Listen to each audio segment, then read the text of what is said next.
नमस्कार। भारत में काम करने के तौर तरीके, नियम कानून सब कुछ एक बहुत बड़े बदलाव के दौर से गुजर रहे हैं।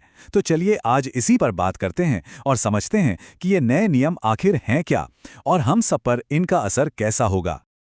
सोचिए, लगभग 100 साल पुराने लेबर लॉज की पूरी किताब ही फिर से लिख दी गई है। मतलब जो पुराने उलझे हुए नियमों का एक जाल सा था, उसकी जगह अब एक नया साफ सुथरा सिस्टम लाया गया है।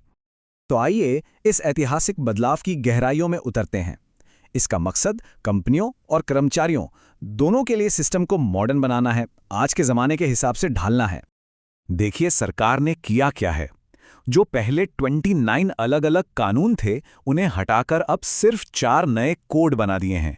इस कदम का लक्ष्य है ईज ऑफ डूइंग बिजनेस को बढ़ावा देना, मतलब कारोबार करना आसान बनाना, और साथ ही कर्मचारियों के अधिकारों को भी और मजबूत करना।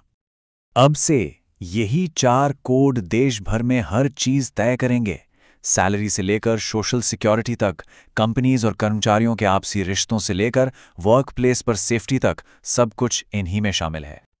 अब एक सबसे दिलचस्प और जरूरी बात, इन बदलावों का हमारी मंथली सैलरी स्लिप पर क्या असर पड़ने वाला है। देखिए, सबसे बड़ा गेम चेंजर है वेतन यानी वेजेस की परिभाषा का बदलना। नए नियमों के हिसाब से किसी भी कर्मचारी की जो बेसिक सैलरी है, वो उनकी टोटल सैलरी यानी सीटीसी का कम से कम 50% होनी ही चाहिए। अब ये 50% का नियम इतना जरूरी क्यों है?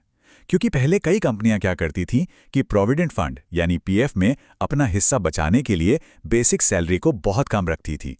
अब ऐसा नहीं हो पाएगा। तो इसका सीधा सा मतलब ये है कि भविष्य के लिए जो सेविंग्स होती हैं, जैसे पीएफ और ग्रेच्युटी, वो अब पहले से ज्यादा होंगी। लेकिन इसका एक दूसरा पहलू भी है। हो सकता है कि कई लोगों की जो इन हैंड सैलरी है, मतलब जो महीने के आखिर में हाथ में पैसा आता है, वो शायद थोड़ा कम हो जाए। चलिए अब आगे बढ़ते हैं और देखते हैं कि काम करने के हफ्ते यानी वर्क वीक को लेकर क्या नए नियम बनाए गए हैं। एक हफ्ते में काम तो अभी भी 48 घंटे ही करना होगा, ये नहीं बदला है। लेकिन इसे पूरा करने के तरीके में काफ़ी फ्लेक्सिबिलिटी दी गई है। मतलब चाहे तो 6 दिन 8-8 घंटे काम करें, या फिर 4 दिन में ही 12-12 घंटे काम करके 3 दिन का वीकेंड ले सकते हैं। और हाँ, एक बहुत ही ज़रूरी नियम ये भी है कि अगर किसी से हफ्ते में 48 घंटे से ज़्यादा काम करवाया जाता है, तो उस एक्स्ट्रा काम के लिए नॉर्मल रेट से दुगना वेतन देना ही होगा। ये एक तरह की सुरक्षा है।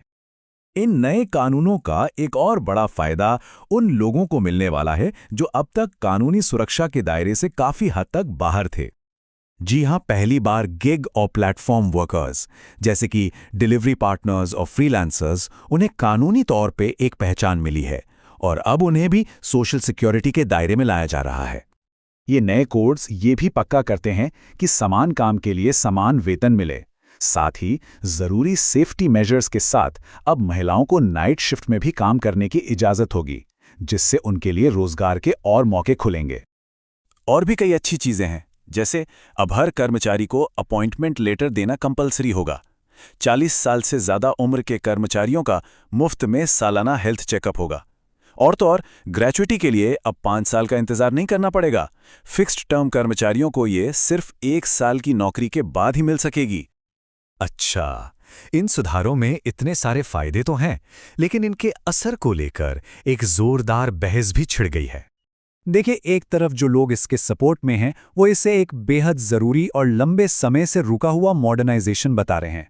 वहीं दूसरी तरफ जो इसकी आलोचना कर रहे हैं, उन्हें डर है कि कहीं इससे कर्मचारियों की सुरक्षा कमज़ोर ना पड़ जाए। एक बड़ा मुद्दा इस बात को लेकर है कि अब 300 कर्मचारियों तक वाली कंपनियां सरकार की इजाज़त के बिना भी लोगों को नौकरी से निकाल सकेंगी। आपको बता दूं, पहले ये लिमिट सिर्फ 100 कर्मचारियों तक ही थी। यही नहीं, अब किसी भी तरह की हड़ताल पर जाने से पहले 14 दिन का एडवांस नोटिस देना जरूरी कर दिया गया है। जो मजदूर संघ है, उनका मानना है कि इससे स्ट्राइक यानी हड़ताल करने का जो अधिकार है, वो कहीं ना कहीं कमजोर होता है। तो इन ऐतिहासिक कोड्स के लागू होने के साथ मालिक और कर्मचारी का रिश्ता एक बिल्कुल नए दौर में दाखिल हो रहा है। लेकिन सबसे बड़ा सवाल यही है कि क्या ये तरक्की और सुरक्षा के बीच एक सही बैलेंस, एक सही संतुलन बना पाएगा? ये तो आने वाला वक्त ही बताएगा।